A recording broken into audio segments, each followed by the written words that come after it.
اقتصاد د نړۍ په دې اونیزه خپرونه کې له بېلابېلو هیوادونو او سیمو راپورټونه درته لرو، خو پیل له افغانستانه کوو.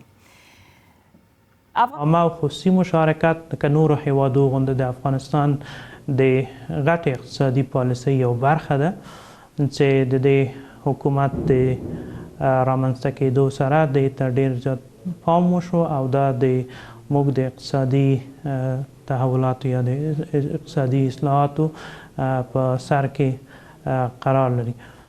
په لومړي سر کې به کومې برخې خصوصي سکتور ته ځي یا هغه خصوصي مشارکت به پکې په پام کې نیول کیږي؟ هغه پروژه چې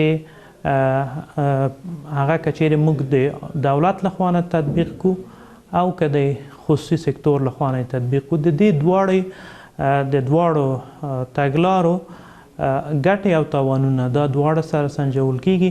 هر یو چې د ملت او د اتباعو په خیر اوسي، هر یو چې ښه کوالټي ورکوي، هر یو چې موږ پوه شو چې دا خلکو ته ښه خدمات عرضه کولی شي، نو هغه پروژه په هغې طریقه موږ تطبیقوو. یو مثال یې راکولی شي داسې یوه پروژه چې ستاسو د ادارې لخوا په هغه کې د خصوصي مشارکت رامنځته شوی وي او هغه پروژه اوس عملا اجرا کیږي؟ د نوي قانون په اساس یوه پروژه هم هغه نهایي مرحلې ته نه ده رسېدلې، خو د موږ هیله دا ده چې د دې کال په تر اخره پورې موږ یو څو نمونې ولرو. د پروژو په تطبیق کې د دولت په خوا کې خصوصي مشارکت رامنځته کول څومره مهمه خبره ده او اغیزمنتیا کې څومره رول لري؟ په افغانستان کې خو تر اوسه پورې موږ داسې یو عملي بیلګه نه لرو چې هغه ارزیابي کړو چې ووایو چې دې څه تاثیرات درلوده.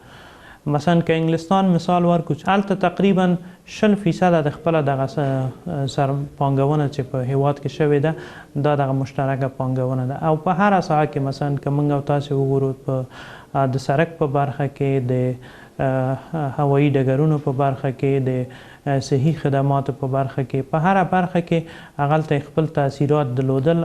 په دولتي ادارو کې د فساد، ټګۍ برګۍ خبرې هم کیږي، دغه خصوصي مشارکت څومره کابو کولی شي؟ یو د اساساتو د خپله د عامه او خصوصي مشارکت دا دی چې ښه حکومتوالي ده. عامه او خصوصي مشارکت چې ده دا 40 کلنه، 30 کلنه یا د هغې نه اضافه یا 10 کلنه رابطه ده. نو په دې رابطه کې اساس اول شی دا ده چې باید شفافیت زیات اوسي او په هر حالت اوسي چې دغسې پروسیجرونه او داسې پروسو باندې کار وشي چې هغه د فساد نه مخنیوی وکړي. په بخښنې سره چې لومړی مو باید مقدمه درته لوستلې وی او بیا مو مرکه درته وړاندې کړې وی، خو خیر دغه مرکه په دې اړه وه چې د افغانستان د خصوصي او دولتي سکتورونو ترمنځ د تړون ادارې مشر عبدالمومن منصور سره شوې وه، زموږ همکارې نجمه ځلا ورسره کړې وه او د دې لپاره یې کړې وه چې افغان حکومت څه موده وړاندې د هیواد په اقتصاد کې د خصوصي سکتور لپاره پلانونه اعلان کړل. حکومت وایي د خصوصي سکتور په مرسته به د افغانستان د زیربناو جوړول یو څه چټک شي. حکومت وایي دا کار به په اقتصادي پرمختګ کې هم مرسته وکړي. همدې لپاره دوی د افغانستان مالیې وزارت د خصوصي او دولتي سکتورونو ترمنځ د تړون یوه ځانګړې اداره جوړه کړې وه چې مرکه مو یې په اړه واورېده او ولیده. په یو څو نور لنډو خبرونو کې لومړی د امریکا د موټر جوړونې یو لوی شرکت فورډ د F250 ماډل څه باندې 50,000 موټر بیرته ورغوښتي دي. دوی وایي لامل یې دا دی چې دغه موټر یې یوه تخنیکي ستونزه لري چې کیدای شي موټر په بل مخ واوړي.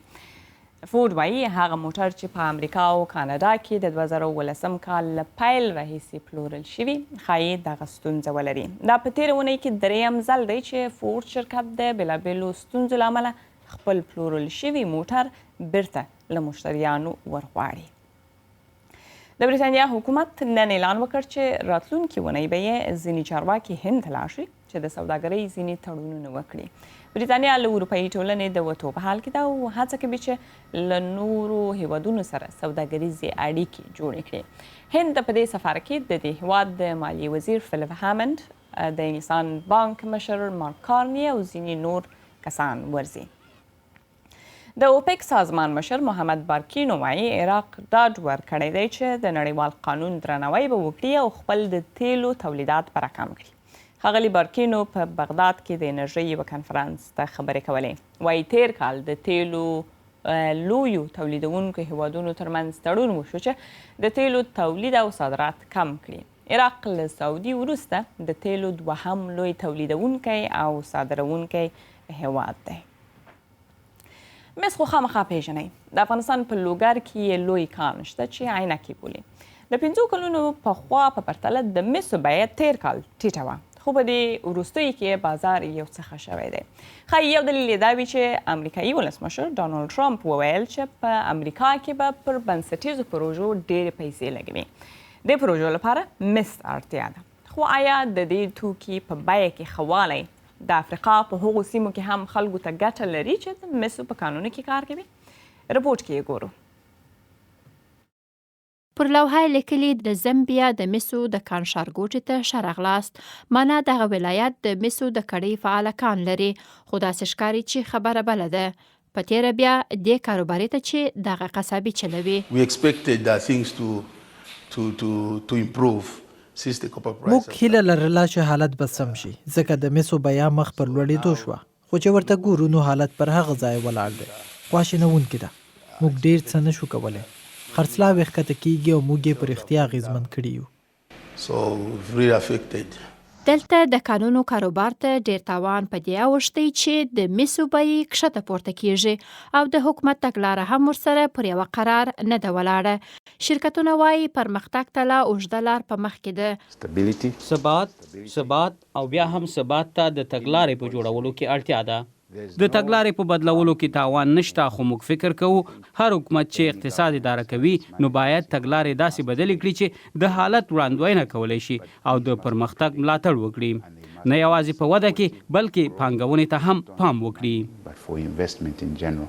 کارپوهان وایي له دې سره سره چې د کانونو صنعت تاوان لیدلی، خو د مسو بیې د ځایي خلکو لپاره تر ټولو ډېره ګټه رسولی سي. فکر کوم یوازینۍ لاره د نورو کانونو پرانستل دي. که بیه ښکته هم وي، موږ باید تولیدات زیات کړو. که موږ وکولی شو تولیدات زیات کړو، دا وړتیا به ولرو چې په هیواد کې مو کافي پیسې موجودې وي. فکر کوم په اوږد مهال کې به د کانونو څانګه موږ سره ډېره مرسته وکړي. د زمبیا د مسو دغه کړۍ ډېر زیات توپانونه زغملي. که چیرې د نړۍ په بازارونو کې د مسو بیه لوړه هم سي، نو دلته به عادي خلک بیا هم حیرانه وي چې څه مهال به د دغې لوړې بیې د ګټې اغیز تر دوی هم ورسیږي. د اقتصاد له نړۍ خپرونه مو هم دومره وه، خو مخکې له دې چې ولاړ شو راځئ دغه ویډیو وګورو. سکندینیویا ته ځو، هلته لا اوس هم واوره ده، یعنی سویډن، ناروی او ډنمارک هم. دا په نړۍ کې د سنو کراس یا پر واوره د موټر ځغاستې سیالي ده چې د سویډن په شمال کې کیږي. لوبغاړي باید پر دې کنګل څو دورې وخوري. دواړه د ښځو او سړو سیالي سویډنیانو وګټلې. مبارک دې وي، خو جالبه ده دواړه سیالۍ وګټلې، یا به جالبه نه وي ځینو ته. نو انځورونه یې ښکلي دي.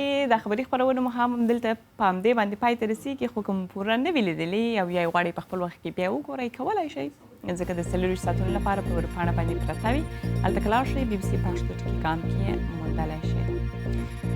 نو خپرونه مو همدومره وه. تر سبا ماښام 6 بجو هر چی چې یاست ارامه، خوشحاله او روغ جوړ اوسئ.